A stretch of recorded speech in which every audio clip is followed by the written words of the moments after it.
Pozdrav svima, ja sam teta Lana. Današnja priča nosi naslov Pravilan izbor. Poruka ove priče je: drugima govorim da pripadam Božjoj obitelji kad se odlučim krstiti. Zlatni stih nalazimo u Mateju 3:17. Ovo je sin moj, ljubljeni moj, koga sam odabrao.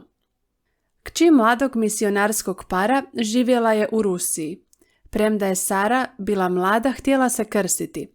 Svakog dana je proučavala Bibliju sa svojim roditeljima i konačno je dočekala veliki dan. Sara i neki prijatelji krstili su se jednog sunčanog subotnjeg poslijepodneva u hladnoj rijeci. Neki ljudi koji nisu poznavali Isusa promatrali su krštenje. Slušali su pjevanje, čuli su molitve, bili su znatiželjni.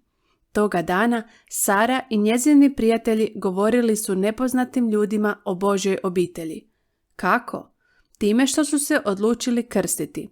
Prije mnogo vremena i netko drugi je ljudima oko sebe govorio o Božjoj obitelji kada se odlučio krstiti.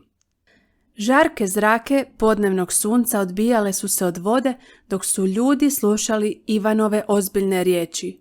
Pokajte se, govorio je, došlo je Božje kraljevstvo. Odvratite se od svojih grijeha i krstite se. Dajte Bogu na znanje da ste ga odlučili slijediti. Mnogo je ljudi došlo slušati propovjednika koji je propovijedao pokraj rijeke.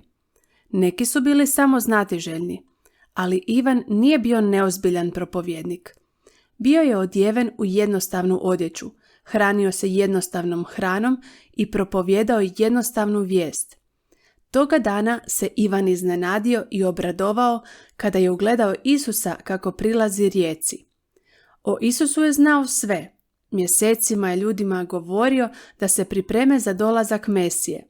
Sada je on bio ovdje. Ivane, došao sam da me krstiš, rekao je Isus blago. Ivan je bio toliko iznenađen da je jedva mogao govoriti. Tko? Ja da tebe krstim. Pa Isuse, ti mene trebaš krstiti. Ne mogu ja tebe krstiti. Isus se nasmiješio.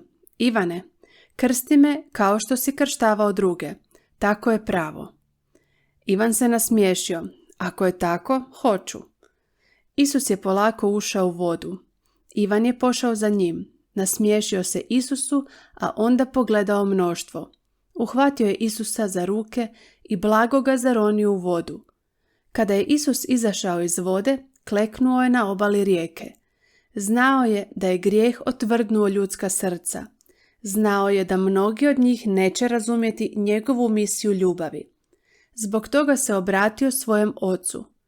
Iznenada je Isusa okružilo predivno svjetlo koje je poteklo izravno s Božjeg prijestolja.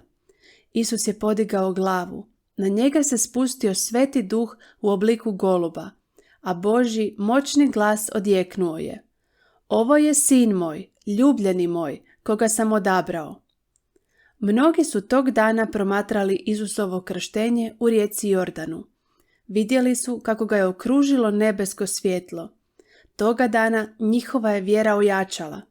Kad se krstio, Isus nije morao oprati svoje grijehe. Krstio se da nam bude primjer. Svakog dana možeš odvojiti vrijeme da bolje upoznaš Isusa.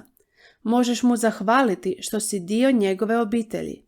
I možeš odlučiti da ćeš jednog dana slijediti Isusov primjer. Krštenje je poseban čin kojim svima pokazujemo da smo svoj život potpuno predali Isusu.